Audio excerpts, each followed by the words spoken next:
My daughter-in-law screamed that I was dead weight and that my son agreed with the nursing home. My husband stood up, adjusted his tie, and walked over to our son. He didn't look at her. He just reached into his suit pocket and whispered something that made my daughter-in-law try to jump out the window. "I'm glad to have you here. Follow my story until the end and comment the city you're watching from so I can see how far my story has reached. My name is Marcia, and at 66 years old, I never imagined I would be sitting in my own living room, listening to my daughter-in-law call me dead weight." The words hung in the air like poison gas, seeping into every corner of the room I had decorated with such care over the years. Winter stood there, her perfectly manicured hands gesturing dramatically as she spoke, her blonde hair catching the afternoon light streaming through the windows I had cleaned just that morning. "Marcia, you have to understand," she said, her voice dripping with false sympathy. "This isn't personal. It's just practical. You're 66 years old. You can barely manage the stairs anymore, and frankly, you're becoming a burden on Trevor and me." I felt my chest tighten. A burden. That's what I had become to my own son's family. Trevor sat on the edge of the coffee table, his head in his hands. My boy, who used to run to me when he scraped his knee, who would curl up next to me during thunderstorms, couldn't even look me in the eye. When he finally spoke, his voice was barely above a whisper. "Mom, maybe Winter has a point. The nursing home she found, Sunset Manor, it's really nice. They have activities, medical care on site, people your own age to socialize with." My husband Harold sat in his recliner, the same chair he'd occupied for the past 15 years since retiring from the factory. His face was unreadable, but I could see something brewing behind his steel-gray eyes. He hadn't said a word since Winter had started her rehearsed speech about how I needed professional care. "Professional care," I repeated, tasting the bitterness of those words. "Is that what we're calling it now?" Winter's expression hardened. She dropped the pretense of sympathy like a mask falling to the floor.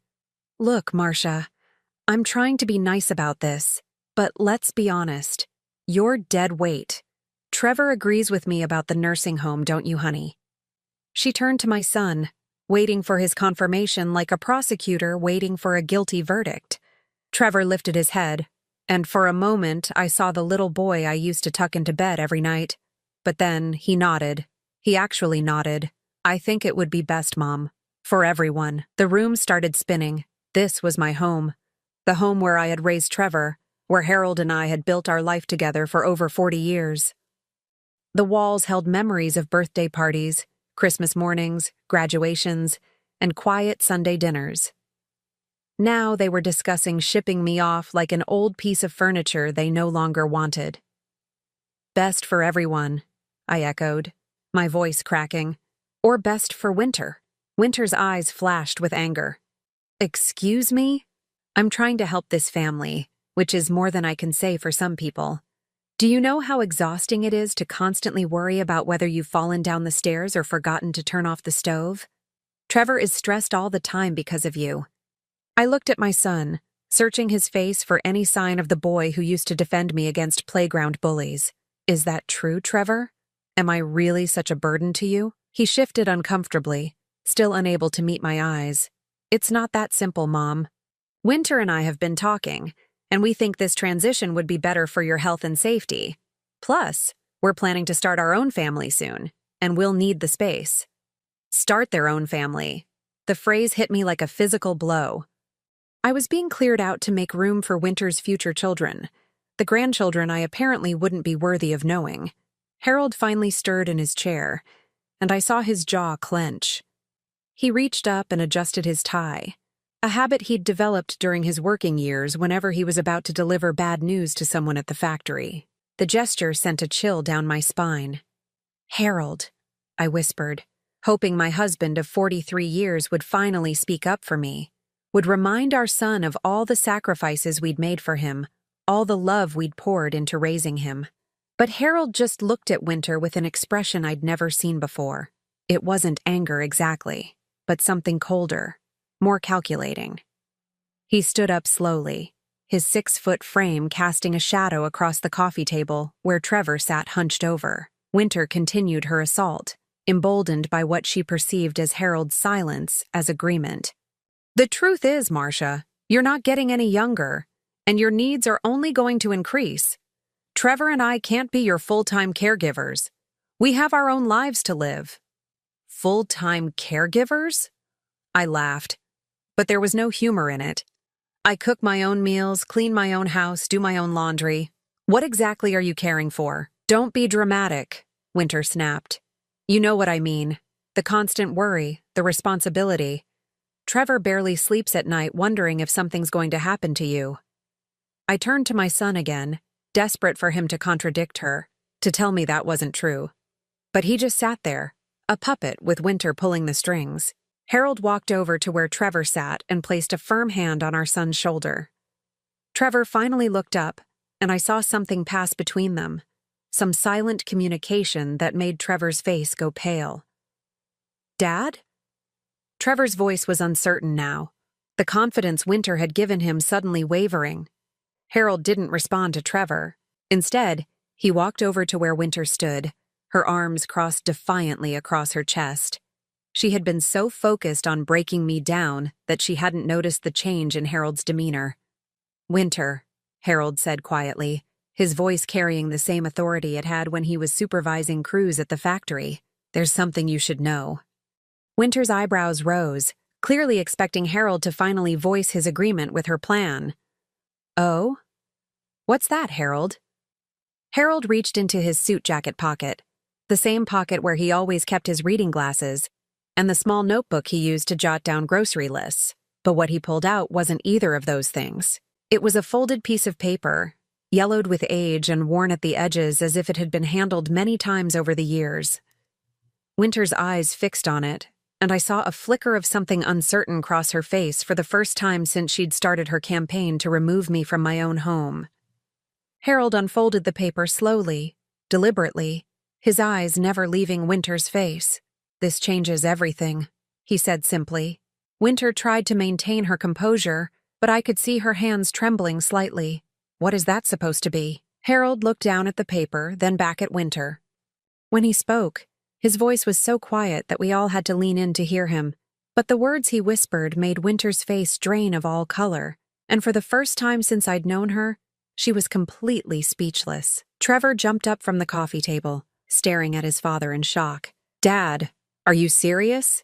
Is that real?" Harold nodded grimly. "As real as the deed to this house." I didn't understand what was happening, but I could see that whatever Harold had just revealed had shifted the entire balance of power in the room. Winter's confident stance had crumbled, and she was backing toward the door as if she suddenly needed to escape, but it was too late. Harold had already spoken, and the words hung in the air between us like a bomb waiting to explode. Whatever my husband had been hiding, whatever that paper contained, it was about to change everything. Winter's voice came out as barely a whisper, all her earlier bravado gone. "You can't be serious." Harold's smile was cold as winter itself. "Oh, but I am."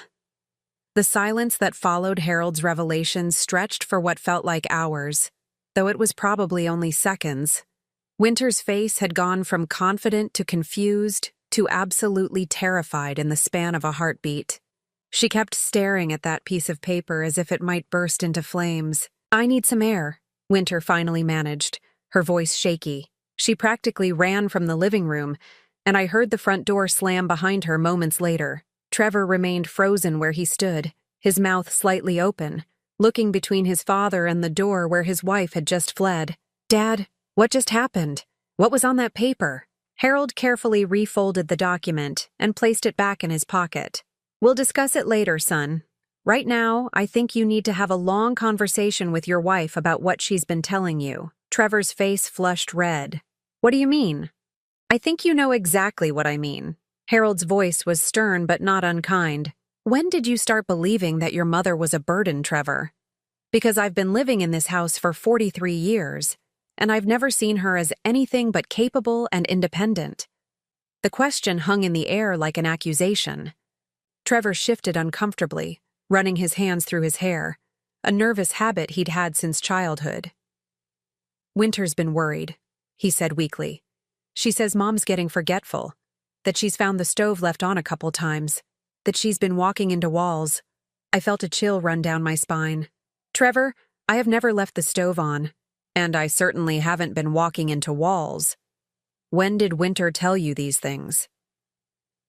Trevor looked genuinely confused now, as if he was trying to remember conversations that suddenly seemed less clear than they had before.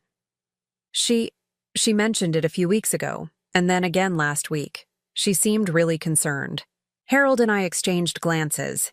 In 43 years of marriage, we'd developed a way of communicating without words, and right now, Harold's expression told me that he'd suspected something like this all along. "Son," Harold said gently, "has Winter been the only one telling you these things about your mother? Have you actually witnessed any of these incidents yourself?" The color drained from Trevor's face as the implication of the question sank in. No, but Winter wouldn't lie about something like that. Why would she? That was exactly the question I'd been asking myself for months. Why would Winter lie? What did she gain from convincing Trevor that I was becoming incompetent? After Trevor left to find Winter, Harold and I sat in our living room in stunned silence. The afternoon light was fading, casting long shadows across the room, and I felt like I was seeing my own home through new eyes.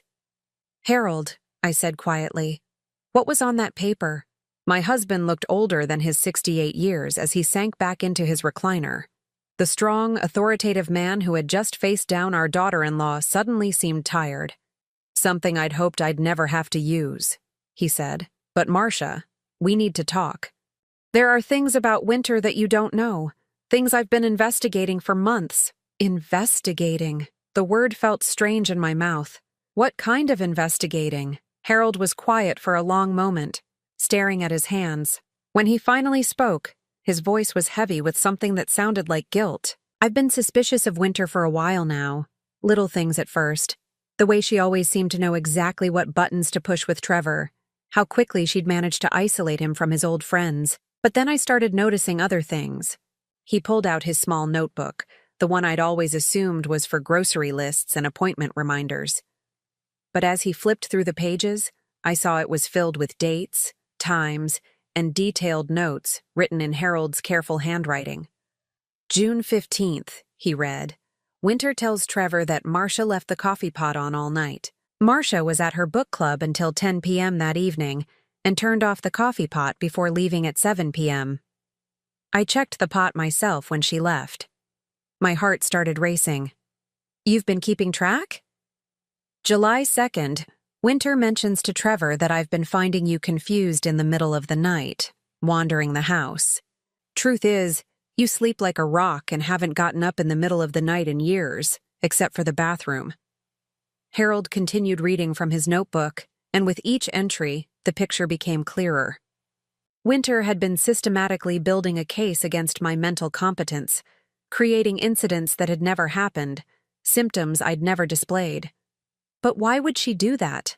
I asked, though even as I spoke, pieces were starting to fall into place in my mind. Harold's jaw tightened. "That's what I've been trying to figure out. So 3 weeks ago, I hired someone to look into Winter's background." The words hit me like a physical blow. "You hired a private investigator?" "I had to, Marcia. Something wasn't right about all this. Winter was too eager to get you into that nursing home. Too quick with stories about your supposed decline. It felt calculated." Harold stood up and walked to the window, looking out at the yard we'd tended together for decades. "The investigator called me yesterday with his preliminary findings. Winter's financial situation isn't what she's led Trevor to believe." "What do you mean?" "She has significant debts. Credit cards, student loans from a degree she never finished, medical bills from before she met Trevor. She's been hiding it all from him." I felt sick to my stomach. "How much debt?" Harold turned back to face me, his expression grim. "Over $80,000. The number hung between us like a death sentence. $80,000. No wonder Winter was so eager to get me out of the house. But there had to be more to it than that." "Harold, that still doesn't explain why she wants me in a nursing home.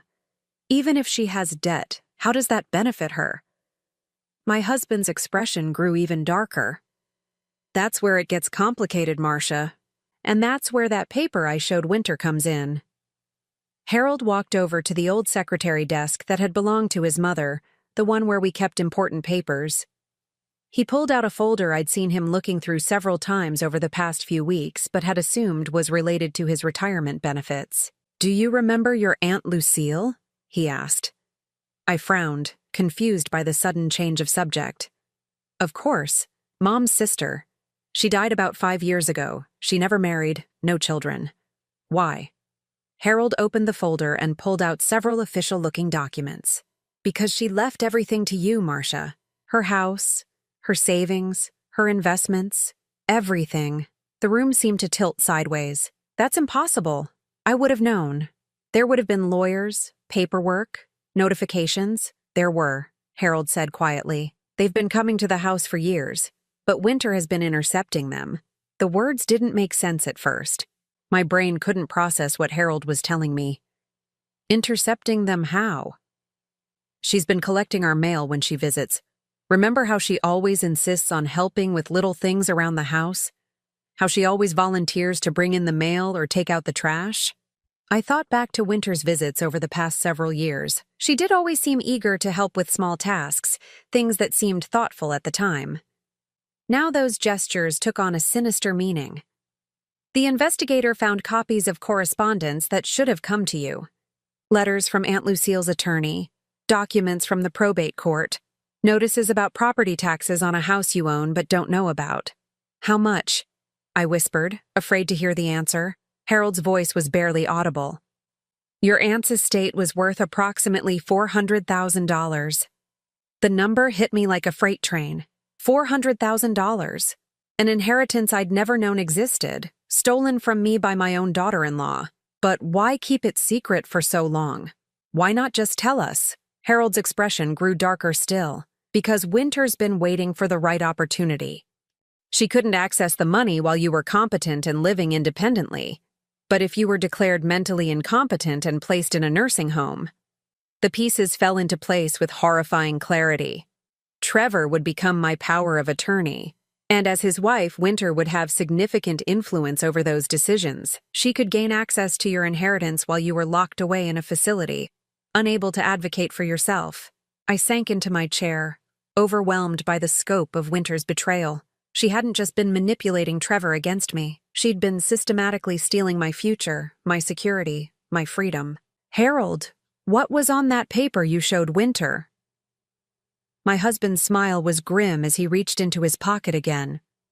"A copy of the original inheritance documents that the investigator managed to obtain from the probate court.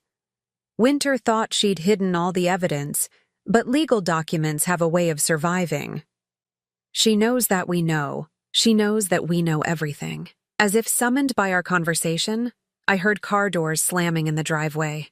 Through the window, I could see Trevor and Winter returning, but their body language was completely different from when they'd left. Trevor looked angry, confused, while Winter appeared to be pleading with him about something. Harold stood up and straightened his tie again. "They're back." I felt a mix of fear and anticipation as footsteps approached our front door. The woman who had called me dead weight just an hour ago was about to face the consequences of years of deception and manipulation. The door opened, and Trevor stepped inside first, his face a mask of confusion and betrayal. Behind him, Winter followed reluctantly, her earlier confidence completely gone. "Dad," Trevor said, his voice tight with emotion. "Winter and I need to talk to you and Mom. There are some things that need to be cleared up." Harold nodded calmly. "Yes, son. I believe there are." But as Winter's eyes met mine across the room, I could see that she wasn't ready to surrender yet. Whatever conversation she'd had with Trevor in the car, whatever lies she'd told to explain her earlier panic, she was still fighting. This wasn't over. In fact, I had the feeling it was just beginning. The tension in our living room was thick enough to cut with a knife, as Trevor and Winter settled uncomfortably on the couch. Winter kept glancing toward the door as if calculating her chances of escape, while Trevor sat rigidly, his hands clenched into fists on his knees.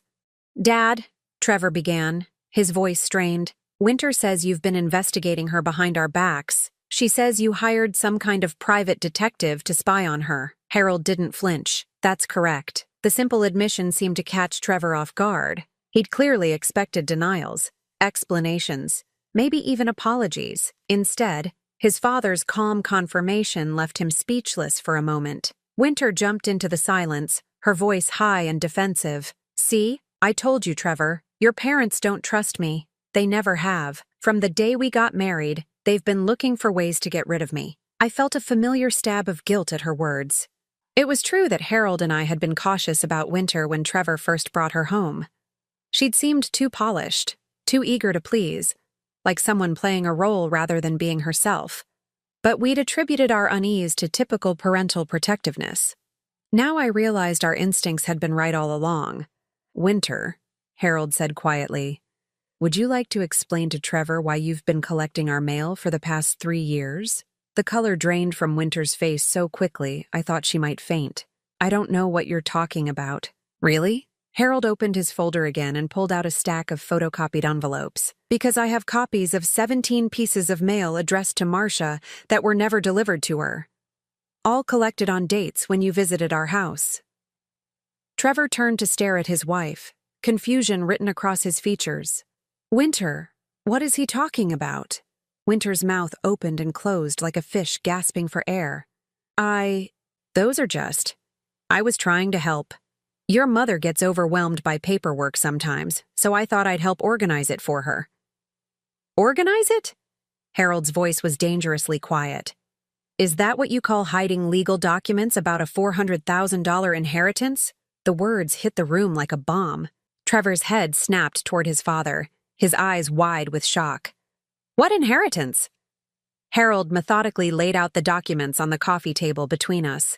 Legal papers, bank statements, property deeds, all bearing my name, all dated over the past 5 years. "Your mother's Aunt Lucille left her everything when she died," Harold explained, his voice steady and factual. "The house in Portland, her savings accounts, her investment portfolio. Winter has been intercepting all the legal correspondence about it." Trevor picked up one of the documents with shaking hands, scanning the official letterhead and legal language. "Mom, did you know about this?" "Not until 20 minutes ago," I said softly. "I thought Aunt Lucille had donated everything to charity. That's what I was told." "Told by who?" Trevor asked, though his eyes were already turning toward his wife with a look of growing horror. Winter stood up abruptly, pacing to the window and back. "This is all a misunderstanding. I was protecting Marcia from stress. Legal documents are complicated, and at her age, I thought it would be better if Trevor and I handled the estate matters." "At her age?" I repeated, feeling anger bubble up in my chest. "I'm 66, Winter, not 96. I've been handling my own affairs perfectly well for decades." Harold pulled out his notebook again, the one I now knew contained months of careful observations. "Trevor, I want you to think carefully about the past year. When did you first start believing that your mother was becoming forgetful or confused?" Trevor sat in silence for a long moment, his brow furrowed in concentration. "Winter mentioned it first, I think. She said Mom had called her 3 times in one day asking the same question." "What question?" Harold asked. Trevor looked uncertain. "I don't remember exactly. Something about a doctor's appointment, I think." Harold flipped through his notebook. July 28th. Winter told Trevor that Marcia called her 3 times asking about a cardiology appointment. But Marcia's cardiologist confirmed that her next appointment isn't until October, and she hasn't called his office in 6 months. Winter spun around from the window, her face flushed with anger. "You investigated my conversations with Trevor? That's a violation of privacy." That's what?" Harold asked mildly. "Thorough fact-checking? The kind any reasonable person would do when their daughter-in-law is trying to have their wife declared incompetent?" The accusation hung in the air like a challenge. Trevor's face had gone pale, and he was staring at Winter with an expression I'd never seen before, a mixture of betrayal and disgust. "Winter," he said slowly, "is it true? Have you been lying about Mom's condition?" Winter's composure finally cracked completely. Tears started flowing down her cheeks, and her voice became high and desperate. "I wasn't lying. I was worried. Your mother is getting older, and I thought maybe she wasn't remembering things correctly. I was trying to protect her." "Protect her from what?" I asked, standing up to face my daughter-in-law directly. "From her own inheritance? From her own home? From her own family? That's not what I was doing, Winter sobbed. I love this family. I love you and Harold. I just wanted what was best for everyone. Harold's voice cut through her tears like ice. What was best for everyone, or what was best for you and your $80,000 in debt? The room went dead silent. Trevor's mouth fell open, and he turned to stare at his wife with complete shock. $80,000? Winter, what is he talking about? Winter's sobs stopped abruptly, replaced by a look of pure panic. Trevor, I can explain. It's not what it sounds like. Then what is it? Trevor's voice was rising now, anger replacing confusion. Because it sounds like you've been lying to me about everything. About Mom, about money, about our entire marriage. Harold pulled out another set of documents from his folder. Credit card statements, student loan records, medical bills dating back to before you and Trevor met. Winter has been hiding significant financial obligations from you, son. Trevor snatched the papers from his father's hands, his eyes scanning the numbers with growing horror. Winter, these bills. Some of these are from 5 years ago. We've been married for 3 years. Why didn't you tell me about any of this? Winter collapsed back onto the couch, her head in her hands.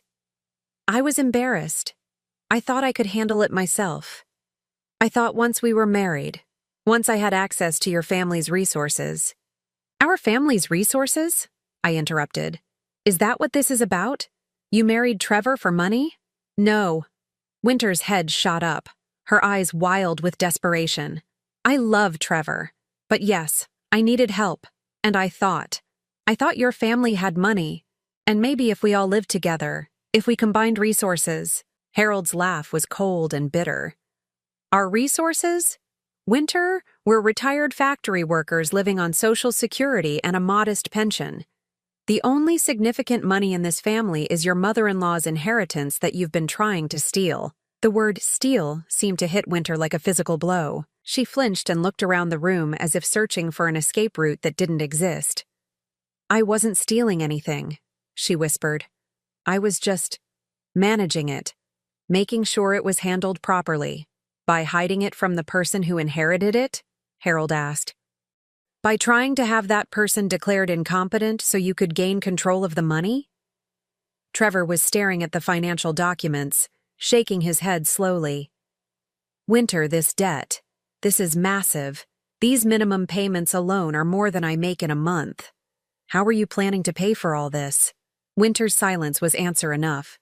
She'd been planning to use my inheritance to pay off her debts, and the only way to access that money was to get me out of the way.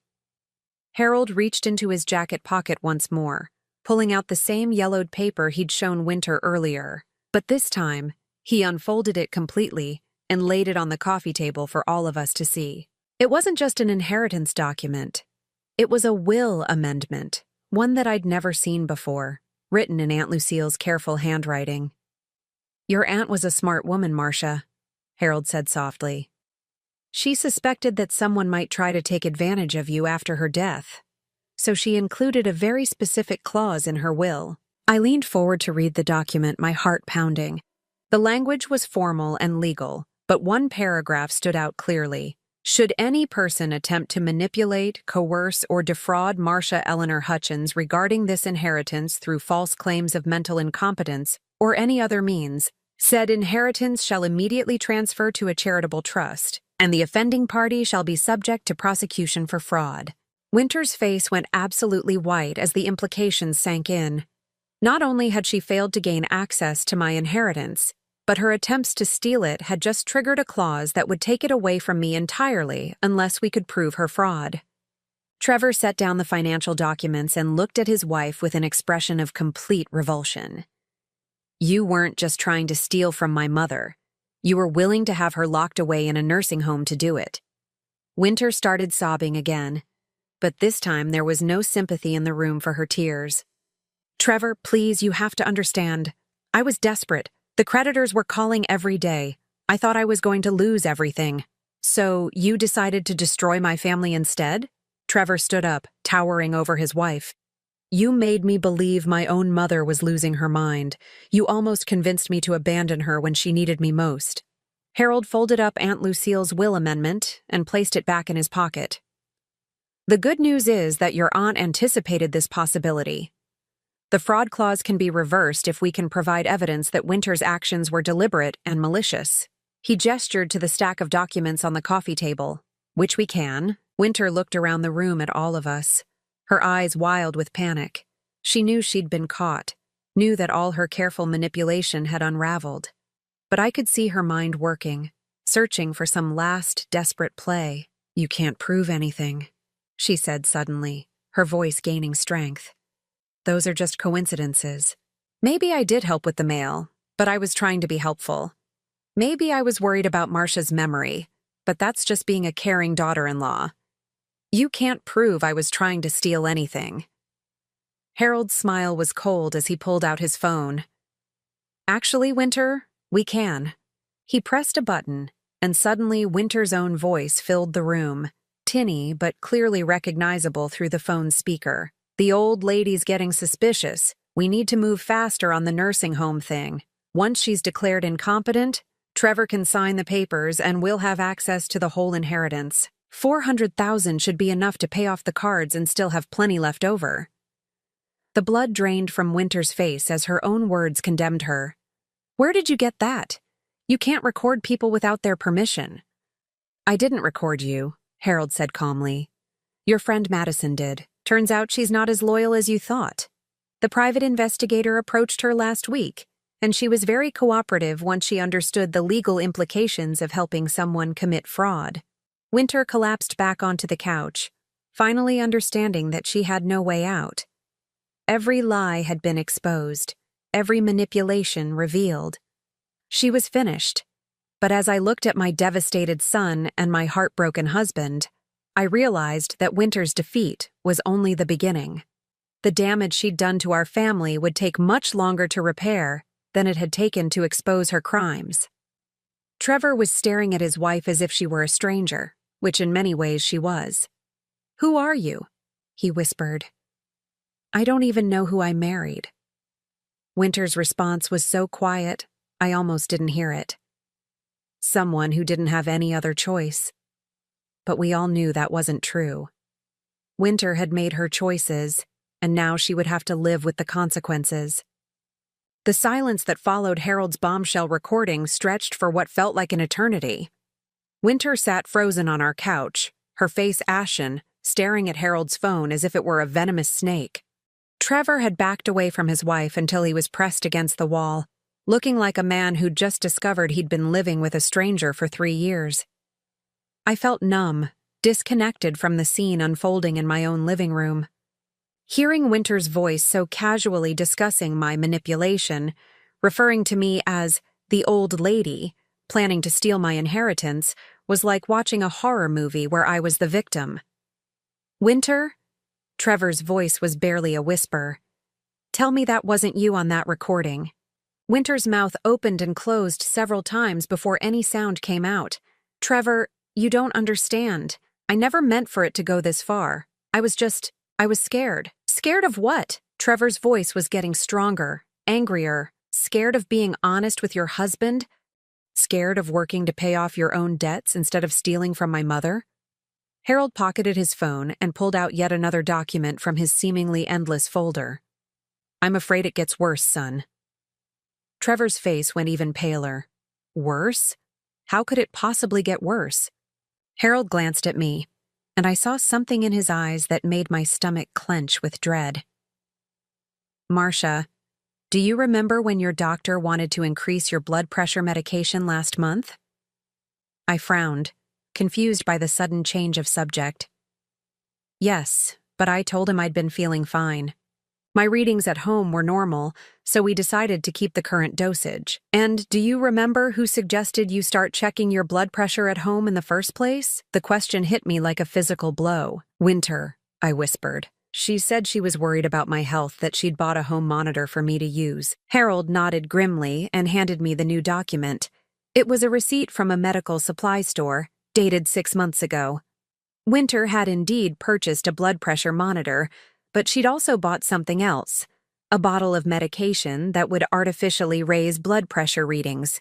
The investigator found this receipt in Winter's car, Harold explained, along with instructions she'd printed from the internet on how to tamper with blood pressure readings. Trevor snatched the receipt from my hands, his face contorting with rage as he read it. She was drugging you? She was actually poisoning you to make you seem sick? Winter jumped up from the couch, her hands raised defensively. It wasn't poison. It was harmless. Just something to make the readings a little higher so the doctor would be more concerned. I thought if there was medical evidence that Marcia was declining. You thought you'd create false medical evidence to support having me declared incompetent? I finished, my voice surprisingly steady despite the rage building inside me. Winter's face crumpled. I wasn't trying to hurt you, Marcia. I would never actually hurt you. I just needed the doctor to take my concerns seriously. Harold's voice was ice cold. What other medical concerns did you manufacture, Winter? Because the investigator found quite a bit of internet research on your computer about simulating symptoms of dementia and cognitive decline. The room started spinning around me. Winter hadn't just been lying about my behavior. She'd been actively trying to make me appear mentally incompetent. The blood pressure tampering was just the beginning. Trevor, Harold continued, do you remember the incident 3 weeks ago when Winter said she found your mother wandering confused in the grocery store parking lot? Trevor nodded, his face grim. She said Mom didn't recognize her at first and seemed disoriented. I was never in any grocery store parking lot 3 weeks ago, I said firmly. I was at my book club meeting from 6 to 9 that evening, and then I came straight home. Harold pulled out his notebook again. I checked with the book club. 5 women confirmed that Marcia was there the entire evening, participating normally in discussions about the novel they'd read. No confusion, no disorientation. Winter's breathing was becoming rapid and shallow, like a cornered animal. You're twisting everything. Maybe I got the dates confused. Maybe it was a different day. Maybe, Harold said coldly, you made the entire thing up, just like you made up the story about Marcia calling you repeatedly with the same questions. Just like you made up the story about her leaving appliances on. Just like you made up every single concern you ever raised about her mental state. Trevor was staring at his wife with an expression of complete horror. Winter, you've been systematically destroying my mother's reputation and health for months. You made me believe she was losing her mind when the only thing wrong with her was that you were poisoning her. Winter fell back onto the couch, her whole body shaking. I needed the money, Trevor. You don't understand how much debt I was in. The creditors were threatening to sue me, to garnish my wages, to ruin my credit permanently. So you decided to ruin my mother's life instead? Trevor's voice was getting dangerously loud. You decided to have her locked away in a nursing home based on lies and manufactured medical evidence? Harold cleared his throat, drawing our attention back to him. There's something else you need to know, Trevor. About the nursing home Winter selected. My heart sank. There was more? Harold pulled out his phone again and scrolled through what looked like email correspondence. Sunset Manor, the facility Winter was so eager to have Marcia admitted to, has a very specific policy about resident assets and estate planning. Trevor frowned. What kind of policy?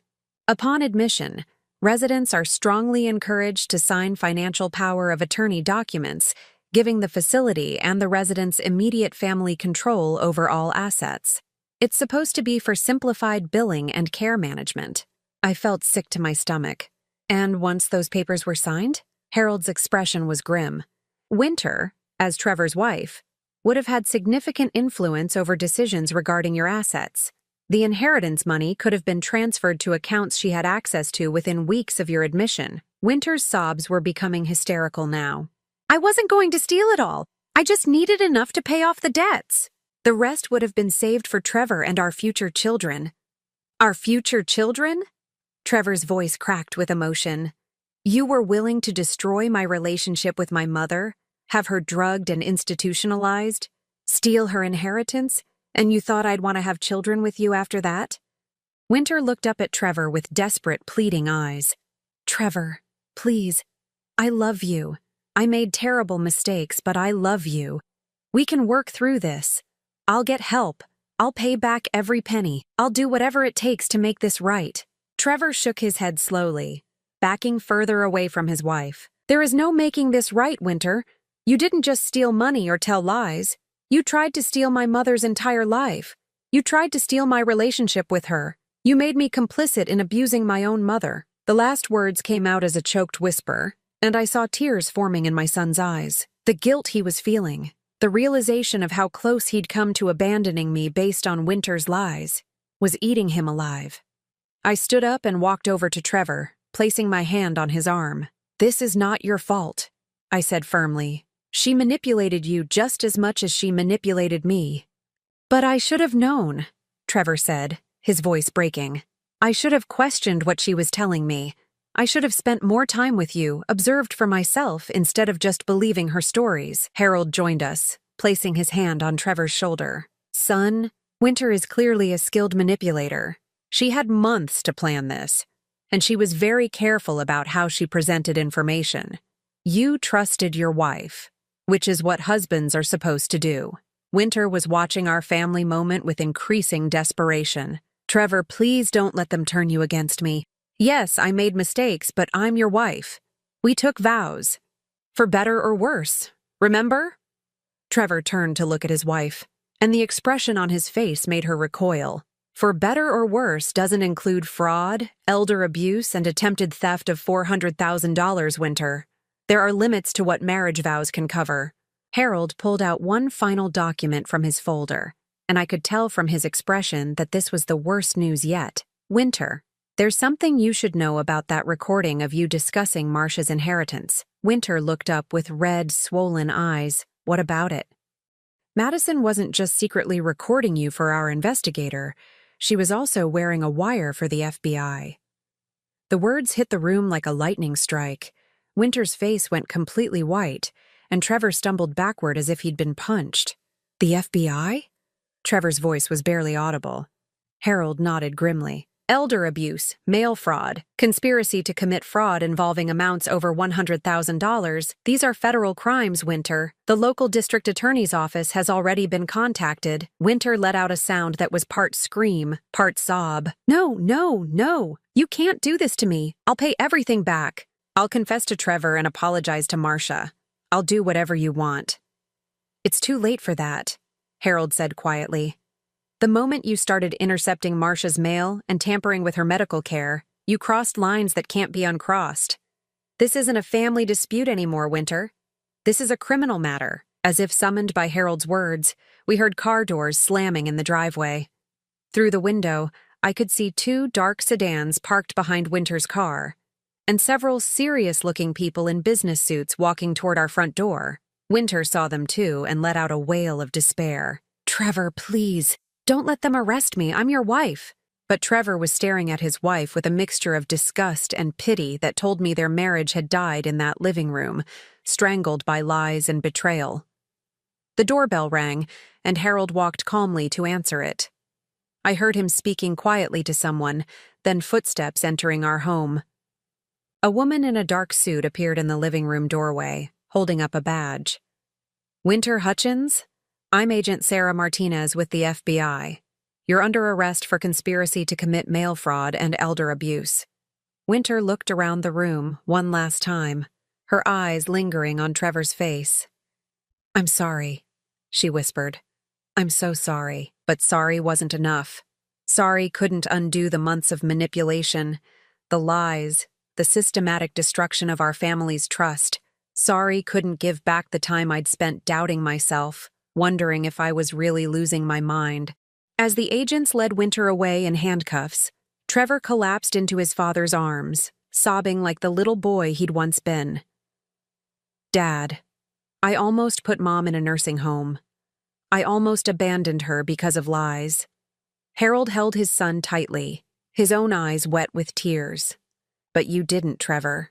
When it mattered most, you listened to the truth." I watched through the window as Winter was placed in the back of one of the sedans, her perfectly styled hair disheveled, her designer clothes wrinkled, her mask of false perfection finally stripped away. For 3 years, she'd lived in our family like a cancer, slowly destroying us from the inside. But now she was gone, and we were still here. Wounded, but alive. Shaken, but standing. The inheritance she'd tried so hard to steal was safe. More importantly, the family she'd tried to destroy was going to survive. But as I looked at my son's tear-stained face and my husband's exhausted expression, I knew our real work was just beginning. Winter's betrayal had left scars that would take time to heal, trust that would need to be rebuilt, and wounds that might never fully close. Still, for the first time in months, I felt something I'd almost forgotten: hope. The silence that settled over our house after the FBI agents left with Winter was unlike anything I'd ever experienced. It wasn't peaceful.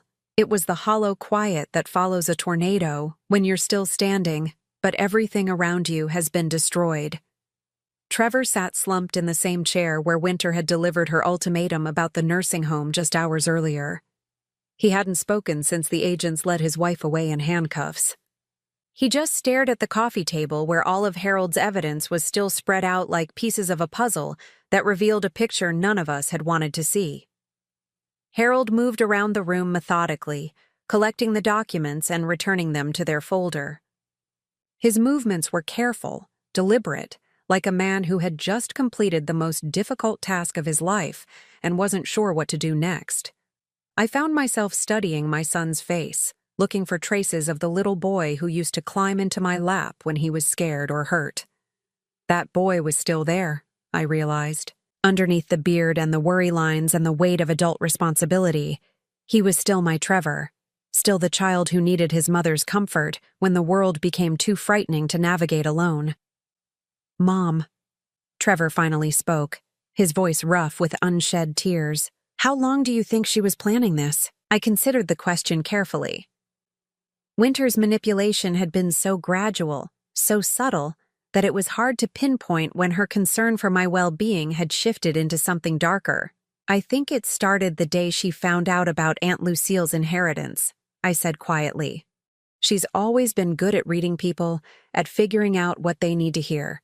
When she realized there was money involved, everything else became secondary." Trevor picked up one of the credit card statements Harold had obtained, scanning the columns of debt that stretched back years before he'd even met Winter. "Look at these dates, Mom.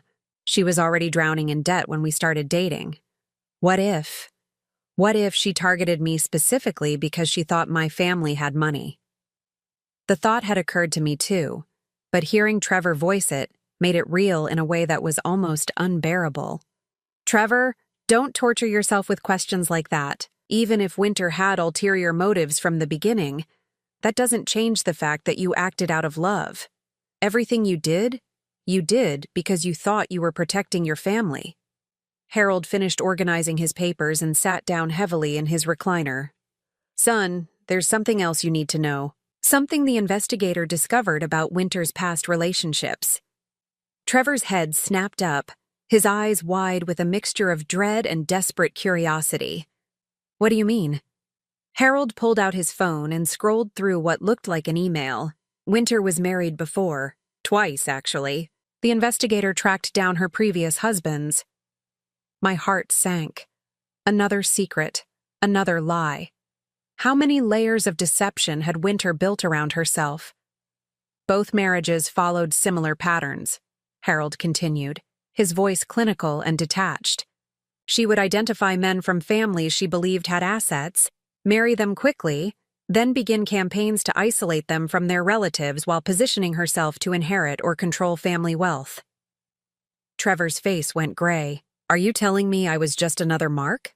Another victim in some kind of long-term con?" Harold's expression softened with sympathy for his son's pain. "The first husband, Robert, she convinced to cut ties with his elderly father after claiming the old man was becoming senile and needed professional care. She had him nearly ready to sign power of attorney papers when the father's lawyer got suspicious and hired an investigator." "What happened?" I asked, though I dreaded the answer. Robert discovered that Winter had been forging medical reports, bribing a nurse to falsify the father's mental health evaluations, and had already started transferring money out of the father's accounts. She disappeared before charges could be filed. Trevor buried his face in his hands. "And the second husband?" "Michael. She used a different approach with him, convinced him that his mother was financially irresponsible and needed their help managing her money. By the time Michael realized what was happening, Winter had drained nearly $60,000 from his mother's retirement account. The numbers kept getting worse. $60,000 stolen from an elderly woman who probably trusted her son's wife completely. I thought about how close I had come to being in that same position, trapped in a nursing home while Winter systematically emptied my bank accounts. Michael's mother died 2 years later, Harold added quietly, never knowing that her daughter-in-law had stolen her life savings. Trevor made a sound like a wounded animal. She's done this before, multiple times, and I led her right to you, Mom. I brought a predator into our family and then helped her hunt you. I moved to sit on the arm of Trevor's chair, placing my hand on his shoulder. You couldn't have known, honey. Winter is clearly a professional manipulator. She's had years to perfect her techniques. But I should have questioned things more, Trevor insisted, his voice thick with self-recrimination. When she started telling me about your supposed memory problems, I should have spent more time with you myself, instead of just taking her word for it. Harold leaned forward in his chair, his expression serious but kind. Trevor, do you remember when Winter first mentioned concerns about your mother's health? Trevor thought for a moment. It was after we'd been married about 6 months, I think. She said she'd noticed some small things when she visited, little signs that Mom might be struggling more than she was letting on. And what was your first instinct when she told you that? I wanted to come over and spend more time with you and Dad, Trevor said immediately. I suggested we start having dinner here every Sunday so I could observe things myself. And what did Winter say to that suggestion? Trevor's expression grew troubled as the memory came back to him. She said it might make you feel self-conscious, like we were checking up on you. She thought it would be better if she just kept an eye on things quietly and reported back to me. Harold nodded. She isolated you from us just as effectively as she isolated us from you. Every time you wanted to verify her claims by spending more time with your mother, she had a reason why that wasn't a good idea. I remembered those months when Trevor's visits had become less frequent, more formal. At the time, I'd attributed it to the natural progression of a married man building his own life with his wife. Now I understood that Winter had been systematically cutting the ties between Trevor and his parents, making him dependent on her version of events. She played us all, I said sadly. She made you feel like you were protecting me, while she was actually isolating me. She made Harold and me feel like we were losing you to your new wife, when really she was stealing you from us. Trevor stood up abruptly and walked to the window, staring out at the yard where he'd played as a child. I keep thinking about all the times I could have figured it out, he said. All the red flags I ignored because I was so desperate to believe that someone like Winter could actually love someone like me. Someone like you? Harold's voice was sharp with surprise. Trevor, what do you mean by that? Trevor's laugh was bitter. Come on, Dad. I'm 31 years old. I work at a hardware store. I live in a rental duplex. And my idea of a big night out is dinner at Applebee's. When a woman like Winter, beautiful, sophisticated, seemingly successful, when someone like that shows interest in a guy like me, you don't ask too many questions. You just feel grateful. The admission broke my heart.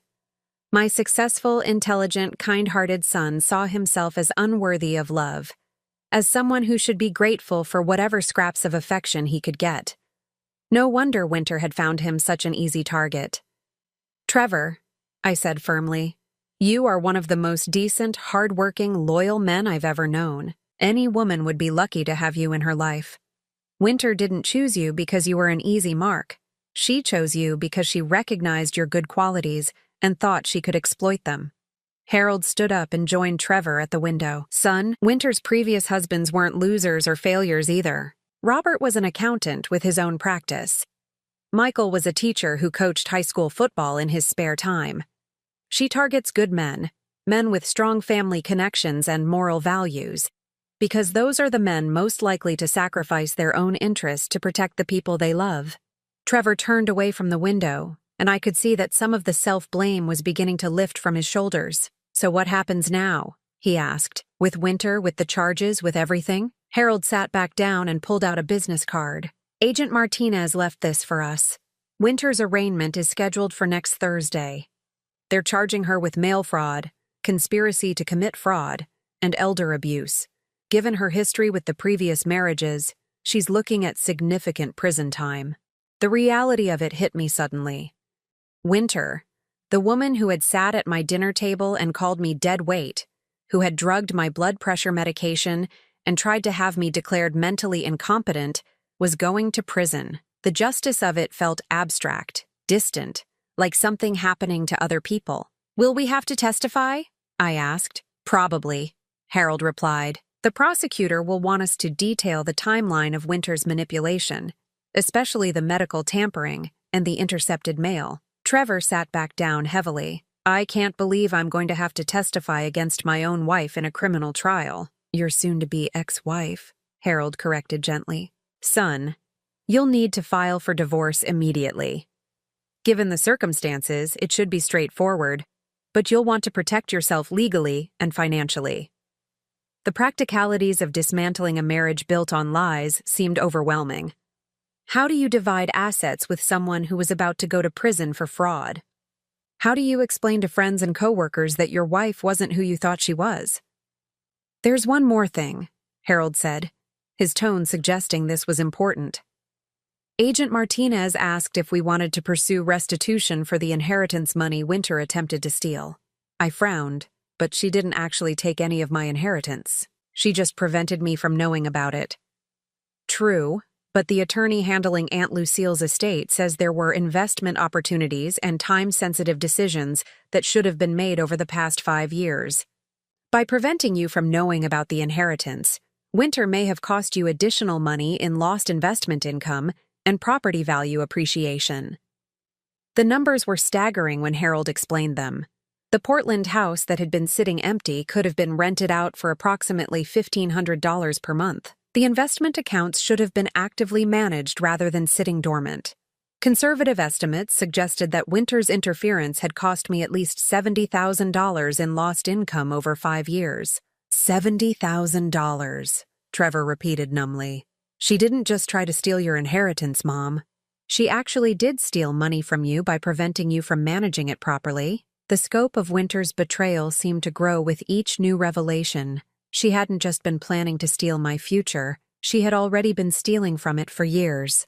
A soft knock at the door interrupted our conversation. Harold went to answer it and returned with a woman in a conservative business suit carrying a briefcase. "This is Ms. Jennifer Walsh," Harold said. "She's the attorney who's been handling Aunt Lucille's estate. She wanted to meet with you personally to discuss the inheritance and what steps we need to take to finalize everything." "Ms." Walsh smiled warmly as she shook my hand. "Mrs. Hutchins, I'm so sorry for everything you've been through. Your aunt would be absolutely horrified to know that someone tried to steal her gift to you." As Ms. Walsh spread out papers detailing the full extent of my inheritance, I felt overwhelmed by the enormity of it all. The Portland house was worth approximately $260,000. The investment accounts had grown to nearly $140,000 despite being poorly managed. There were also some smaller assets, jewelry, artwork, and a small collection of antique books. "Your aunt was very specific about her wishes," Ms. Walsh explained. "She wanted you to have financial security in your retirement, and she wanted you to have choices about how to spend your golden years. I thought about Winter's plan to lock me away in a nursing home while she spent Aunt Lucille's money paying off credit cards for designer clothes and luxury vacations. The contrast was stark and infuriating." Trevor was studying the inheritance documents with wonder. "Mom, with this money, you could travel, renovate the house, do anything you want." For the first time in hours, I smiled. "What I want is to rebuild our family, to make sure that what Winter did to us never happens again." Harold reached over and took my hand. "Then that's exactly what we'll do." As the afternoon shadows lengthened across our living room, I realized that Winter's betrayal, devastating as it had been, had also given us something precious, the knowledge of how much we truly meant to each other. She had tried to destroy our family bonds, but in the end, she had only made them stronger. But even as I felt grateful for our survival, I knew the hardest part was still ahead of us. Healing from betrayal this deep would take time, patience, and a level of forgiveness that I wasn't sure any of us were ready for yet. 6 months later, I stood in the kitchen of the Portland house that had belonged to Aunt Lucille, watching the morning sun stream through windows that hadn't been opened in years. The house had good bones, as Harold liked to say, but it needed work. New paint, updated fixtures, some landscaping to bring the overgrown garden back to life. I'd decided to keep it as a weekend retreat, a place where our family could make new memories to replace the ones Winter had tried to poison. Trevor was in the backyard, building a deck with his father. The sound of their laughter drifted through the open window, and I marveled at how healing that sound was after months of tension and doubt. The divorce had been finalized 3 weeks ago. Winter never contested it. She couldn't, really, given that she was facing 15 years in federal prison after pleading guilty to multiple counts of fraud and elder abuse. Agent Martinez had told us that Winter's cooperation in providing information about other potential victims had earned her a reduced sentence, but she would still serve at least 8 years. Trevor struggled with guilt about feeling relieved by his wife's imprisonment. In therapy sessions that we'd all started attending together, Dr.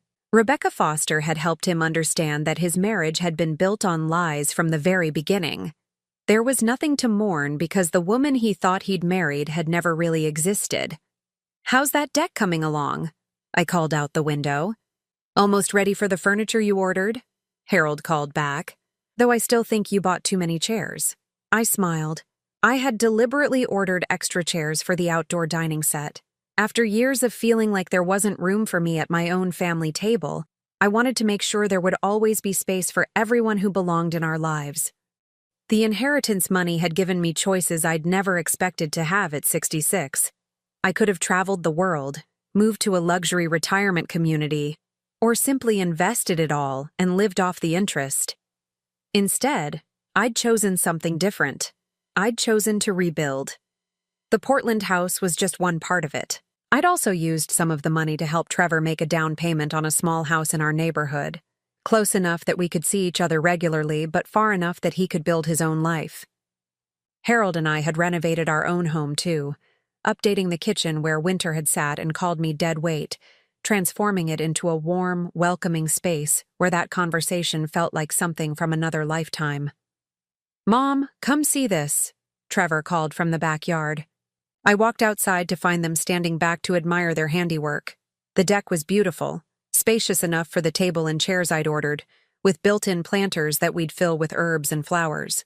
But what made my breath catch was the small plaque Harold had mounted near the door. "The Lucille Hutchins Family Retreat," it read, "where love grows stronger." "It's perfect," I whispered, tears threatening to spill over. Harold wiped sawdust from his hands and pulled me into a hug. "Your aunt would love this, Marcia. She always said family was the most important inheritance anyone could receive." We heard a car pulling into the driveway, and Trevor went to investigate. A few minutes later, he returned with a young woman I'd never seen before. She was pretty in a natural way, with kind eyes and a shy smile that reminded me of Trevor when he was nervous. "Mom, Dad, I'd like you to meet Sarah," Trevor said, his cheek slightly pink. "We've been seeing each other for a few weeks, and I thought it was time you met her." Sarah stepped forward and extended her hand. "Mrs. Hutchins, Mr. Hutchins, it's so nice to meet you. Trevor talks about you both constantly." I shook her hand, studying her face for any signs of the calculated charm that Winter had perfected. But Sarah's smile seemed genuine, and when she looked at Trevor, her expression held the kind of uncomplicated affection that I'd never seen Winter display. "Sarah teaches 3rd grade at the elementary school near my store," Trevor explained. "She came in looking for supplies for her classroom and we started talking." Harold grinned. "Smart boy. Teachers are good people. Honest people." Sarah laughed. "Well, I hope you still think so after you get to know me. Trevor warned me that his family is very close, and I think that's wonderful. I lost my own parents in a car accident 3 years ago, so I understand how precious family relationships are." Something about the way she said it, without drama or manipulation, just stating a simple truth about loss and love, made me instantly like her. This was what genuine emotion looked like, I realized. This was how real people talked about real pain. We spent the afternoon showing Sarah around the house and the property, sharing stories about Aunt Lucille and our plans for the retreat. Sarah listened with genuine interest, asking thoughtful questions and offering to help with some of the gardening projects I'd mentioned. As evening approached, Trevor and Sarah prepared to drive back to town. Harold was cleaning up the tools from the deck construction, and I found myself alone with Sarah for a moment. "Mrs. Hutchins," she said quietly, "I hope you don't mind me saying this, but Trevor told me about what happened with his first wife. I want you to know that I would never want to come between him and his family. If anything, I hope I can help him appreciate what he has even more." The contrast with Winter's approach couldn't have been starker. Where Winter had immediately begun working to isolate Trevor from his parents, Sarah was actively encouraging those relationships. "Call me Marcia," I said, surprising myself with how easily the invitation came. "And thank you for saying that. Trevor's been through a lot, and he deserves someone who sees his worth." Sarah's eyes grew soft. "He's the most genuinely good person I've ever met. Sometimes I can't believe how lucky I am to have found him." As I watched them drive away, Trevor's arm around Sarah's shoulders, I felt a peace I hadn't experienced in years. My son was healing, learning to trust again, finding his way back to the confident, loving man he'd been before Winter's manipulation had nearly destroyed him. Harold finished putting away the tools and joined me on the new deck. We sat in the chairs I'd bought, watching the sunset paint the sky in shades of orange and pink. "What are you thinking about?" he asked, taking my hand. "I'm thinking about choices," I said. Winter thought she could steal my choices by having me declared incompetent and locked away. She thought she could take away my freedom to decide how to spend my inheritance, where to live, who to trust. Harold squeezed my hand, but she couldn't. No, she couldn't. And now I have more choices than I ever imagined possible. I gestured around the property, at the house that would become a gathering place for our family, at the future that stretched ahead of us like an unwritten book. "There's something I need to tell you," Harold said, his tone growing serious. "I got a call from Agent Martinez yesterday. Winter wants to see you." My stomach clenched. "See me? Why?" "She says she wants to apologize, to try to make amends somehow. The warden at the federal facility where she's being held says inmates sometimes request meetings with their victims as part of their rehabilitation process." I considered this information carefully. Part of me was curious about what Winter might have to say now that all her lies had been exposed, and she was facing the consequences of her actions. But a larger part of me felt nothing but indifference toward the woman who had tried to steal my life. "What did you tell Agent Martinez?" "I told her I'd discuss it with you, but that the decision was entirely yours. You don't owe Winter anything, Marcia. Not forgiveness, not closure, not even acknowledgement." I thought about the Winter I'd known, the woman who had sat at my dinner table and called me dead weight while secretly planning to drug me and steal my inheritance. Then I thought about the Winter in prison now, probably realizing for the first time that her actions had real consequences. "I don't want to see her," I said finally. "I don't want to hear her apology, and I don't want to give her the opportunity to manipulate me one more time. She's part of my past now, and I want to keep her there." Harold nodded. "I'll call Agent Martinez and let her know." As the stars began to appear in the darkening sky, I realized that this was what true freedom felt like. Not just the freedom that came from having financial security, though Aunt Lucille's inheritance had certainly provided that, but the freedom that came from choosing who deserved access to my time, my energy, and my love. Winter had tried to take away my choices, but in the end, she had given me the greatest choice of all, the choice to walk away from toxicity and toward the people who truly valued me. 3 months later, Trevor and Sarah announced their engagement. They wanted a small ceremony in the backyard of the Portland house, surrounded by family and close friends. As I helped Sarah choose flowers for the reception tables, I marveled at how different this felt from Trevor's first wedding. There was no drama, no manipulation, no hidden agendas. Just two people who loved each other, planning a celebration with people who loved them both. Sarah insisted that I help her choose her wedding dress, and when we found the perfect one, she hugged me and said, "I'm so lucky to have you as my mother-in-law." The word lucky struck me as significant. Sarah felt lucky to be joining our family, while Winter had seen us as marks to be exploited. The difference in perspective made all the difference in the world. On the morning of the wedding, I stood in the same kitchen where I'd watched my son and husband build the deck where the ceremony would take place. The house was filled with the sounds of happy preparation. Sarah and her bridesmaids laughing as they got ready upstairs, Harold and Trevor hanging lights in the backyard, caterers arranging tables and chairs. I thought about Aunt Lucille, who had been wise enough to protect her gift to me with legal safeguards that prevented Winter from stealing it. I thought about Harold, who had been patient and thorough in documenting Winter's lies until he had enough evidence to expose her. I thought about Trevor, who had found the courage to choose truth over the comfort of believing familiar lies. Most of all, I thought about myself, the woman who had sat in her living room 6 months ago, listening to her daughter-in-law call her dead weight, who had almost accepted that she was a burden on her own family. That woman felt like a stranger to me now. "You look beautiful, Mom," Trevor said, appearing in the kitchen doorway in his wedding suit. "You look happy," I replied, and I meant it. The guilt and self-doubt that had haunted him for months after Winter's arrest had finally faded, replaced by the quiet confidence of a man who knew he was loved and valued. "I am happy," he said simply. "For the first time in years, I feel like I'm exactly where I'm supposed to be, with the people I'm supposed to be with." As guests began to arrive for the ceremony, I took my place in the front row of chairs Harold and Trevor had arranged on the deck. The setting was perfect. Flower arrangements from the garden we'd restored, twinkling lights strung between the trees, and the warmth of genuine love filling the space. When Sarah appeared in her wedding dress, walking down the aisle created by our chairs, I saw Trevor's face light up with pure joy. This was what love looked like when it wasn't poisoned by hidden agendas or tainted by manipulation. This was what family looked like when it was built on truth instead of lies. As they exchanged vows, promising to support each other's dreams and respect each other's families, I felt a profound sense of completion. Winter had tried to destroy our family bonds, but she had failed.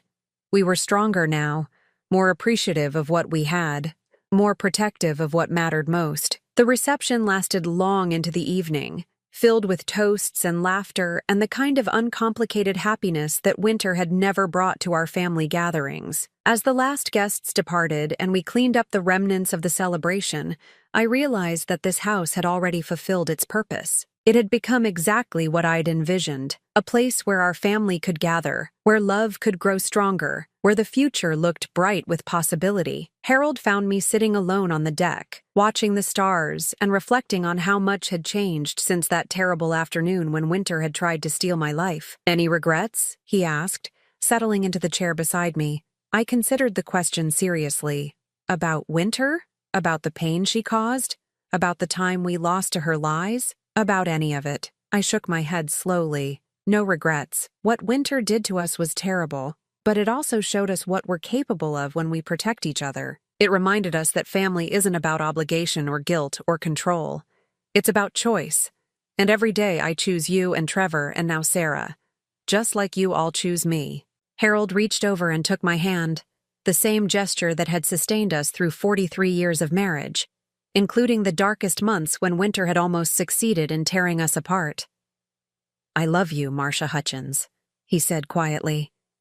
"I love you too, Harold Hutchins," I replied, and meant it more than I ever had before. In the distance, I could hear the gentle sounds of the city settling into sleep, but here on Aunt Lucille's deck, surrounded by evidence of love triumphant over lies, I felt completely at peace. Winter was in prison, paying the price for her crimes.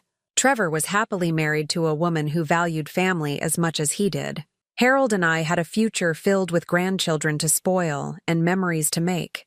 Most importantly, I had learned the difference between being wanted and being needed, between love and manipulation, between family and exploitation.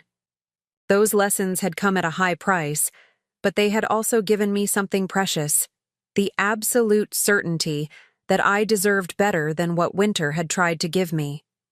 And now, surrounded by the people who truly loved me, in a house that represented hope instead of deception, I finally had it.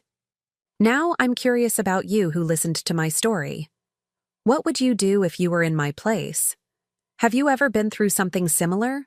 Comment below. And meanwhile, I'm leaving on the final screen 2 other stories that are channel favorites, and they will definitely surprise you.